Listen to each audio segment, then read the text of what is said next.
आपके शासन में भी मंत्री रहे हैं, लेकिन मैं गौरव भाटिया आपके पास आता हूं। ऐसा माहौल आपने क्या कर दिया है कि बिहार से आवाज आ रही है, जेडीएस कर्नाटक से कह रही है, अभी झुमा झुमा 1-1.5 महीना हुआ है कांग्रेस की सरकार को, जेडीएस कह रही है कि वहां पर भी एक अजीत पवार बैठा है जो सरकार को गिरा देगा।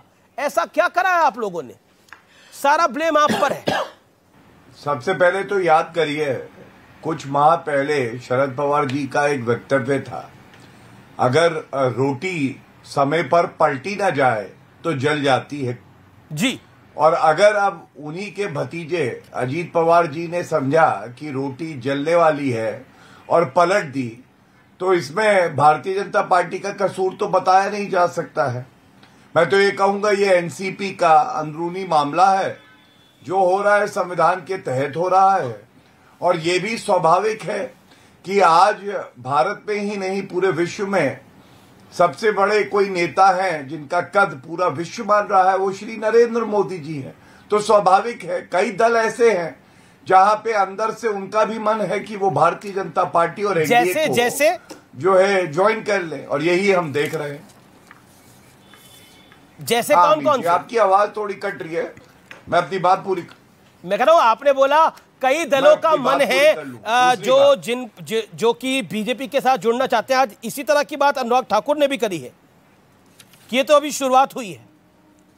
देखिए ये स्वाभाविक है और मैं आपको बताता हूं कि कारण क्या है जी। पहली बात तो मैंने आपको बताया किस तरह से एनडीए में हर दल का सम्मान है। हमारे पास पूरे भारत में जो सबसे अच्छा नेतृत्व है वो है, तो बाकी दल भी चाहते हैं कि वो देश सेवा करे, प्रदेश में सेवा करे।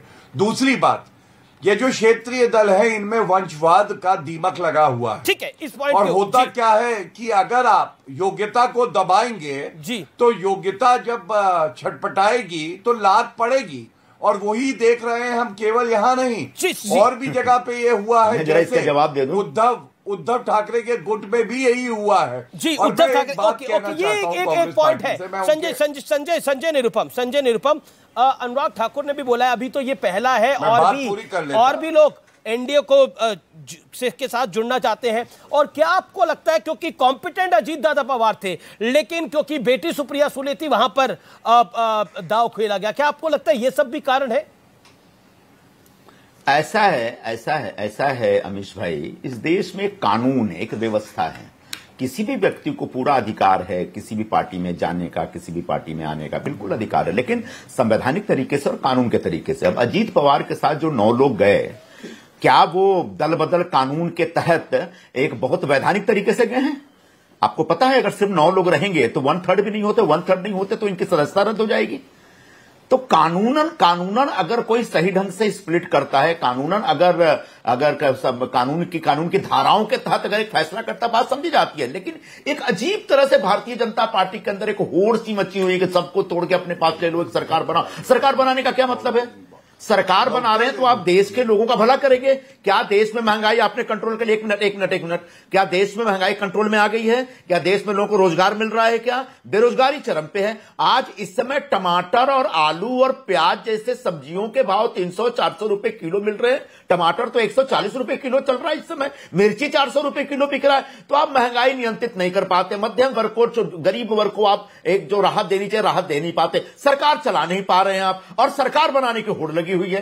तो ये जो सरकार बनाने का जो अनैतिक तरीका है, उस अनैतिक तरीके को पूरा देश देख रहा है, पूरे देश की जनता देख रही है। हमारे देश में नैतिकता का एक बहुत जबरदस्त महत्व होता है, और मुझे लगता है कि भारतीय जनता पार्टी सरकार बनाने की होड़ में नैतिकता से पूरी तरह से एक तौबा करके बैठ गई है, और उसकी सजा आने वाले दिनों में बीजेपी को भोगनी पड़ेगी। और खुद प्रधानमंत्री कहते मैं खातो नती खावानु देतो नती, खाता भी नहीं, खाऊंगा भी नहीं, खाने भी नहीं दूंगा, और तमाम जो खाने वाले लोग उनको लेते रहते हैं। जब तक ये लोग दूसरी पार्टी में रहते तब तक वंशवादी होते हैं। आज एक मिनट अमीश, आज जब तक ये दूसरी पार्टी में, तो अजीत पवार शरद पवार के भतीजे वंशवादी हैं, लेकिन जैसे इनके पास आ जाते हैं अजीत पवार एक महान नेता है। ये जो डबल स्टैंडर्ड है, मुझे लगता है कि भारतीय जनता पार्टी बड़ी खबर आ रही है, एक बड़ी खबर आ रही है इस समय, एक बड़ी खबर आ रही है।